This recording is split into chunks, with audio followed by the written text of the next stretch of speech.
Wow.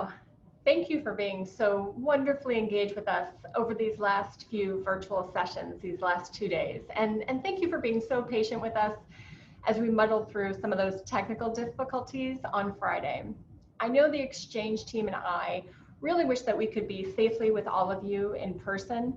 And we very much hope that we will actually have that opportunity to see you in person again soon. But in the meantime, it's great to see you and of course those special guest appearances by your children and your pets and your office and housemates over Zoom. 6 years ago, we created the Economic Mobility Exchange Learning Network because we believed that we could be stronger together. We believed that if we shared the mobility mentoring model with you, we could evolve it over time together with input from you and the people that you serve. We believed that the exchange could be a place to capture and disseminate innovative and effective ideas for what works throughout the network. By capturing your learnings and experience with the model and sharing that back through webinars, through work groups, through summits, through reports, and by sharing your tool adaptations and resources on the Exchange member portal, and connecting you with other members so that you can share and learn really what's most relevant to you quicker.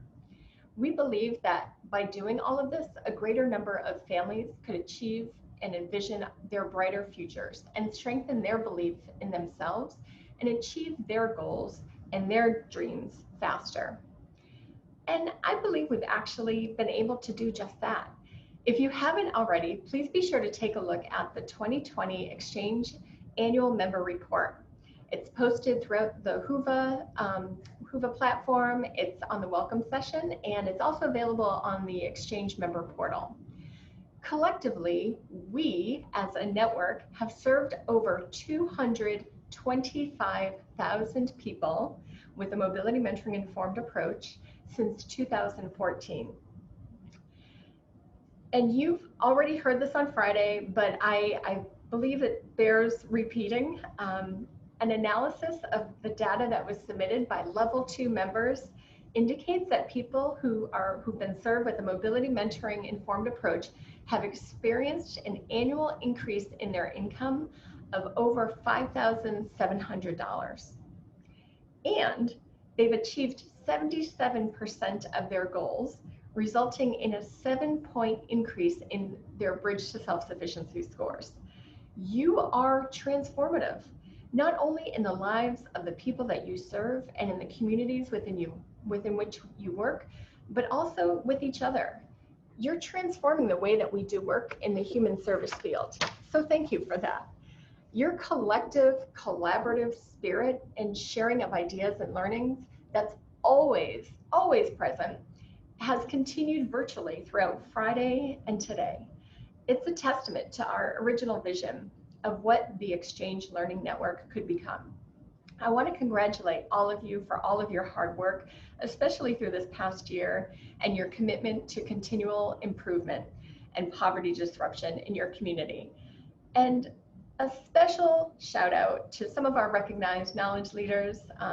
For all of you knowledge leaders, you're going to be recognized on our website, on EMPath's website, so be sure to check it out. And I also want to do a special shout out to those 2020 awardees, so Washington State Department of Children, Youth, and Families, and all of those ECAP providers within Washington State and the families that you serve for being the most innovative. We have been inspired by your collaborative approaches to ensure equitable practices in the implementation of a mobility mentoring informed approach, and we really look forward to what's to come. New York City's Administration for Children's Services as a key collaborator in introducing the mobility mentoring model into 7 organizations operating in New York City's child welfare sector. We're already learning so much about what you're doing, about how this model can work within that sector, and we're sharing that back with other exchange member partners in the child welfare space. So thank you and congratulations. The Zeph Center for receiving the Pinnacle Award. This has been the most challenging year, and it's been really impressive to see how you've pivoted to adapt your programming, how you've partnered with your community agencies, and quickly secured and distributed critical resources to your community. You are a leader in modeling flexibility and persistence. Congratulations.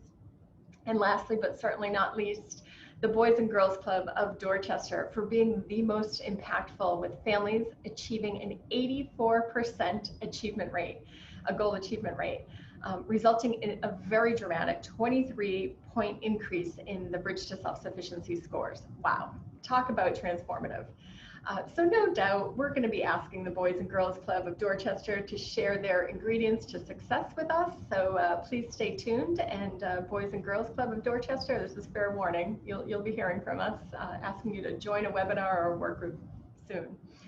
I hope you learned at least 2 new ideas or resources or tools or perspectives to apply to your work in your community. If so, I invite you to just start sharing in the chat function.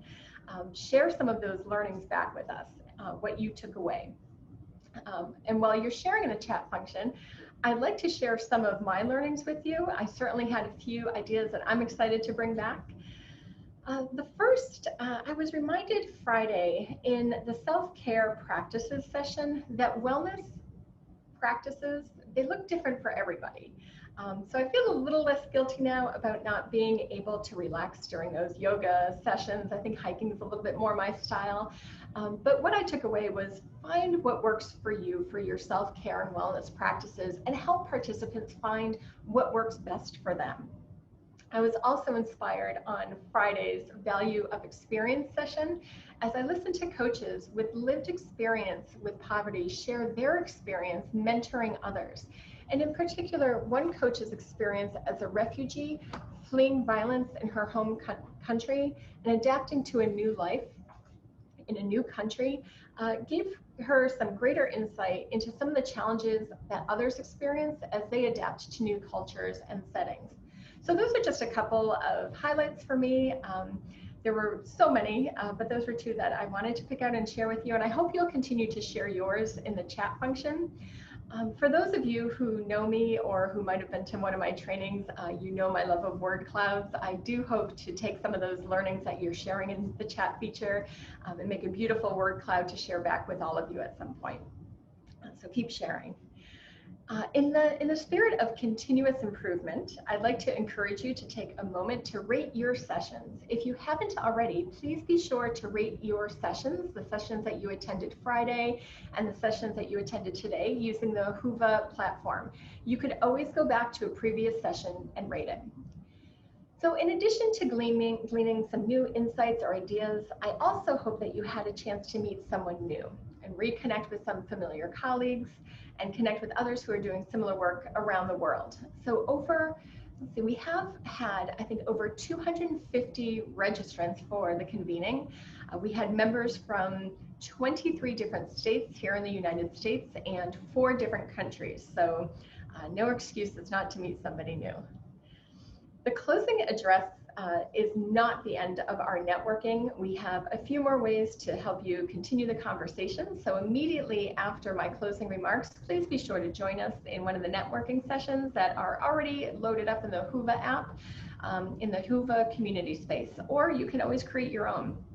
So some of the topics, networking topics that we have this afternoon: vulnerable populations, cultural and linguistic considerations, mobility mentoring in residential settings, and 2-gen or intergen approaches. So we hope to see you there. And again, I also encourage you to create your own networking sessions. We want to make sure that you're able to connect with each other on the topics that you care most about. And so also we're very excited to continue the conversations and learnings at EMPath's 4-day public Disrupting the Poverty Cycle conference, and that starts tomorrow. So I know many of you are already registered and already plan to be there, but for those of you who haven't already signed up, there is still time. So please remember to use your exchange member discount code. It's member, MEMBER, to get 10% off. All sessions are going to be recorded and available afterwards for registrants to view. So okay, with that, I hope to see you in the networking sessions immediately after this, and certainly at the conference for the rest of the week. to do what we do best here at the Exchange Learning Network of ours, and that is exchange. So we're hoping to exchange ideas, exchange resources, exchange tools, exchange numbers, whatever it takes to disrupt poverty in our communities. So I wish you a great rest of your sessions. I hope to see you later this week at the conference, and take care. Great to see you all.